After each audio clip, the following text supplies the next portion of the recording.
कंवर जी, परसों जो गाजीपुर बॉर्डर पे किसानों के और भाजपा कार्यकर्ताओं के बीच में जो झड़प हुई, इसके आप किसको जिम्मेदार मानते हैं? देखिए, इस झड़प के लिए पहले तो मैं झड़प की निंदा करता हूँ कि ऐसा कोई काम होना नहीं चाहिए जिससे सांप्रदायिक सद्भाव खराब हो।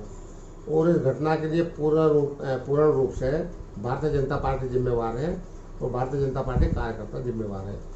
क्योंकि जब किसान आंदोलन चल रहा है तो वहाँ पर एक दलित नेता को भेजकर कि उसका वहाँ पे सम्मान कराएंगे, स्वागत कराएंगे, इसका क्या मतलब है? आप दूसरे के मंच पर जाकर या जहाँ पर धरना प्रदर्शन हो रहा है वहाँ पर आप किसी को भेजकर वहाँ पर हुड़दंगबाजी कराएं तो ये अच्छी बात नहीं है।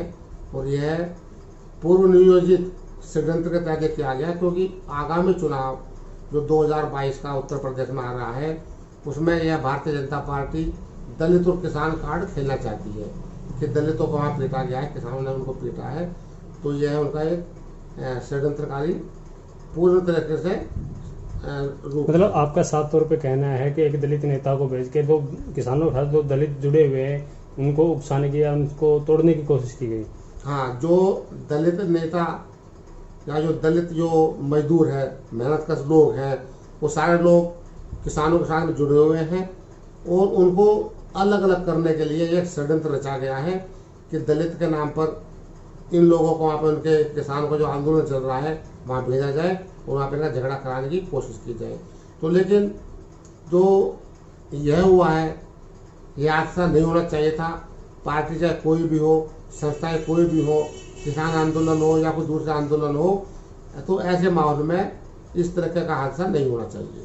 जो अभी देश में यूपी इलेक्शन को लेकर सरगर्मियां तेजी पे है, यूपी इलेक्शन में आपको क्या लगता है कि किस पार्टी की सरकार बनेगी? देखिए, उत्तर प्रदेश में तो साफ है कि योगी सरकार तो बनने वाली नहीं है, भारतीय जनता पार्टी की सरकार वहाँ पे नहीं बनेगी।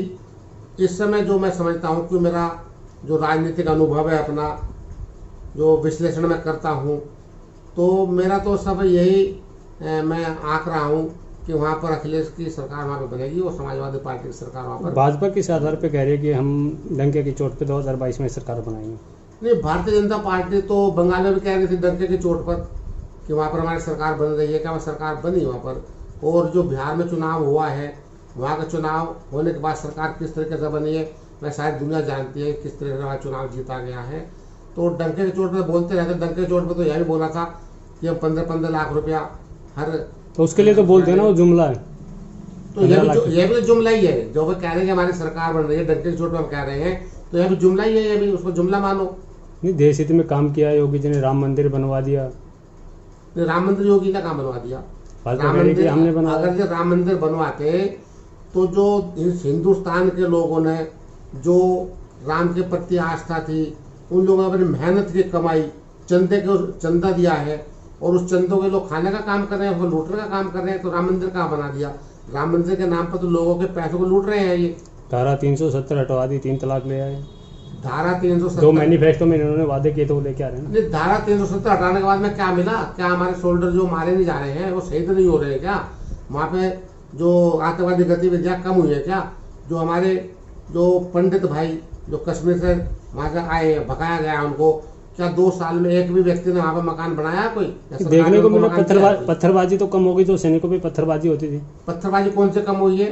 क्या अब तो नागरिक मारे जा रहे हैं, हमारे सोल्डर मारे जा रहे हैं, हमारे सेना के अधिकारी मारे जा रहे हैं, तो कहाँ से कम हो गई पत्थरबाजी?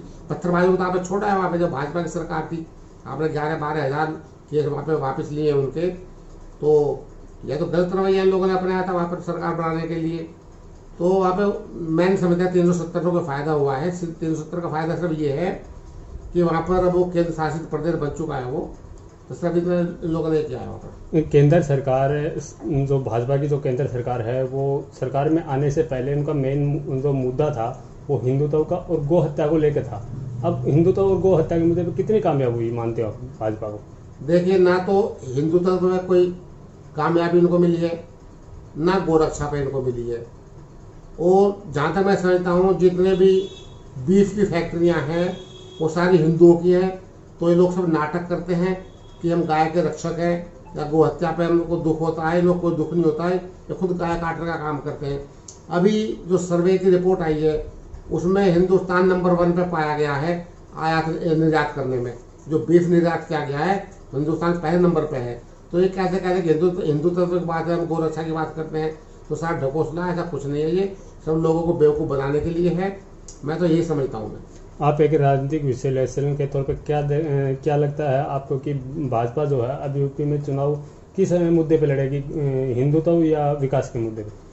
नहीं, जो भाजपा चुनाव 2022 का उत्तर प्रदेश में लड़ेगी वह हिंदू मुस्लिम पर, पाकिस्तान पर, और इसके अलावा दलित का जो किसान आंदोलन में कहीं उन्होंने झगड़ा कराया है ये, उसके मुद्दे पर, सांप्रदायिकता खराब करने के मुद्दे पर ही चुनाव लड़ेगी। इनको चुनाव लड़ना चाहिए। आप कह रहे हैं हिंदुत्व के मुद्दे पे चुनाव लड़ेगी, वहीं अगर मोदी जी के बयान देखें तो वो कहते हैं कि हमने हिंदुओं का तो दिल जीत लिया, अब मुस्लिमों का दिल जीतना है। तो लगता नहीं कि हिंदुत्व का तो मुद्दा आप चलेगा? नहीं, देखिए, जो प्रधानमंत्री ने बोला, जो मोदी जी ने बोला है कि हिंदू मुसलमान एक है, वो ये बोल रहे ना वो। तो हम भी इस बात को बोलते हैं कि भारत धर्मनिरपेक्ष देश है, वो धर्मनिरपेक्ष रहेगा। यहाँ पे जातिवाद का कोई कार्ड चलने वाला नहीं है, जातिवाद का कार्ड चलना नहीं चाहिए। जो विकास कार्य आपने किया है, जो आपके मुद्दे हैं, उन पर आप चुनाव लड़िए। आप जीएसटी पे आप चुनाव लड़िए, आप पेट्रोल पे आप चुनाव लड़िए। इसके अलावा आपने नोटबंदी की, आप उस पर चुनाव लड़िए। आपने ट्रेन बेची है, उस पर चुनाव लड़िए। आपने जहाज बेच दिया, आपने एयरपोर्ट बेच दिए, रेलवे स्टेशन बेच दिए। आप जनता के बीच में उन्हें बताइए कि हमने बेचा है ये पेट्रोल। 56 रुपये था, 107 रुपये पेट्रोल हो चुका है। आप उसमें तो जनता को बताइए ना कि महंगाई क्यों की है हमने। वो तो कह रहे हैं ना देश हित में की है, देश हित में कार्य कर रहे हैं हम। नहीं, जो देश हित में क्या है, जब कांग्रेस की सरकार थी 70 साल, जो दूसरी सरकार थी, उस समय पेट्रोल के पैसे बढ़ते थे, डीजल के पैसे बढ़ते थे, रसोई गैस के पैसे बढ़ते थे।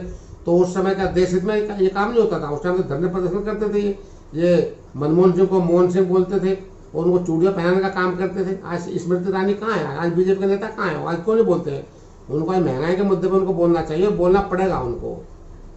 तो जिस तरह के जो राजनीति के कर रहे हैं भारतीय जनता पार्टी वाले, वो देश हित में नहीं है ना, समाज के हित में, ना जनता के हित में है। वो जो सांप्रदायिक सद्भाव खराब करने की कोशिश में है। अब लोग समझ चुके हैं, क्योंकि अभी भी जिस गांव में भारतीय जनता पार्टी के नेता कार्यकर्ता जा रहे हैं, उनको लोग घुसने नहीं देंगे गाँवों के अंदर। तो जब विकास अगर करेंगे तभी तो जाने देंगे। जो लोग विकास करने वाले हैं वो आगे आने वाले हैं, जो आंदोलन करने वाले हैं, जो बोलने वाले हैं, वो आगे आएंगे। तो मैं समझता हूँ उत्तर प्रदेश चुनाव में समाजवादी पार्टी की सरकार बनेगी। हालांकि मैं समाजवादी पार्टी में नहीं हूँ।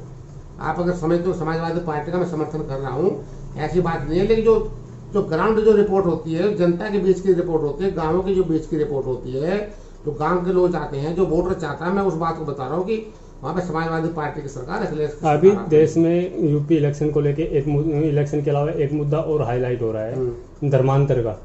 इसमें क्या देखते हैं? धर्मांतर का तो मुद्दा चल रहा है अभी। जम्मू में 2 सिख लड़कियों का भी जबरन धर्मांतर करवा दिया गया।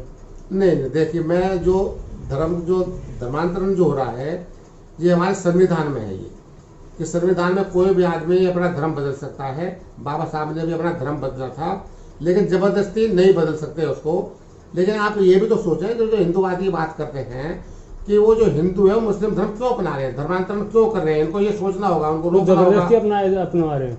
नहीं, जबरदस्ती अपनाए तो आज मैंने अपनी देखा पहचान छुपा के कोई एक मुस्लिम लड़का अपने आप को हिंदू बता के किसी लड़की से मिलता है और उससे शादी करता है हिंदू बता करके, और फिर वो बताता है, फिर उसको जबरदस्ती उसका धर्म। देखिए, मैं इस बात से सहमत नहीं हूँ कि कोई लड़का अपने आप को हिंदू बताता है या मुसलमान बताता है, या लड़की मुसलमान है या हिंदू है, वो अपना धर्म छिपाकर वो अपने प्यार करते हैं या उनको शादी करते हैं। तो इस बात पर मैं बिल्कुल भी सहमत नहीं हूँ, क्योंकि लड़की भी जानती है कि लड़का मुसलमान है और लड़का भी जानता है कि लड़की हिंदू है।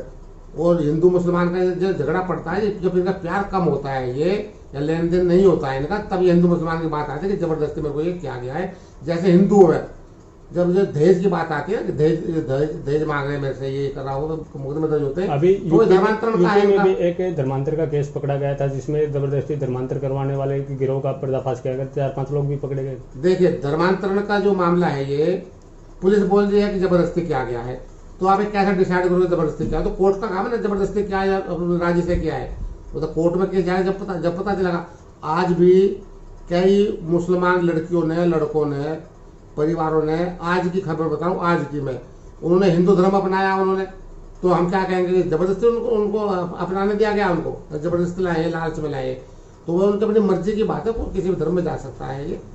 तो लेकिन जबरदस्ती होता है वो गलत है वो। लेकिन जबरदस्ती ऐसा नहीं, जबरदस्ती करते हो लोग अपनी मर्जी से धर्म परिवर्तन करते हैं, और तो आगे भी चलता रहेगा ये। पहले ईसाई भी बनते थे, पहले अब मुसलमान बनते हैं, लेकिन जब अत्याचार हिंदू पे अत्याचार करेगा तो तभी क्या धर्मांतरण होता है ये। जैसे बीजेपी बंगाल चुनाव में दावे कर रही थी कि हम 200 से पार जाएंगे, लेकिन वहाँ अब उल्टा खेला हो गया। तो आपको क्या लगता है कि अब यूपी में भी ताल ठोक रहे हैं, कह रहे कि डंके की चोट पे आएगा, तो बंगाल में खेला हुआ तो यूपी में क्या होगा? देखिए, बंगाल में चुनाव हो रहा था तो हमारी सब पर नजर थी हमारी भारतीय जनता पार्टी को, और जो बिकाऊ मीडिया में जो इनके जो विज्ञापन चल रहे हैं ना, जो इन पर नजर थी। ये सिर्फ हवा में काम कर रहे थे ये। वो जो ग्राउंड रिपोर्ट थी पहले शुरू से साफ थी कि वहाँ पे ममता बनर्जी चुनाव जीतेगी वहाँ पे, और ममता बनर्जी की वहाँ पे सरकार बनेगी, क्लियर था ये वहाँ पे। ये तो जबरदस्ती मीडिया में मंत्री मुख्यमंत्री सारे लोग हमें शोर मचा रहे थे कि वहाँ पे सोनार बंगाल हमारा सोनार बंगाल। तो कहाँ चला सोनार बंगाल?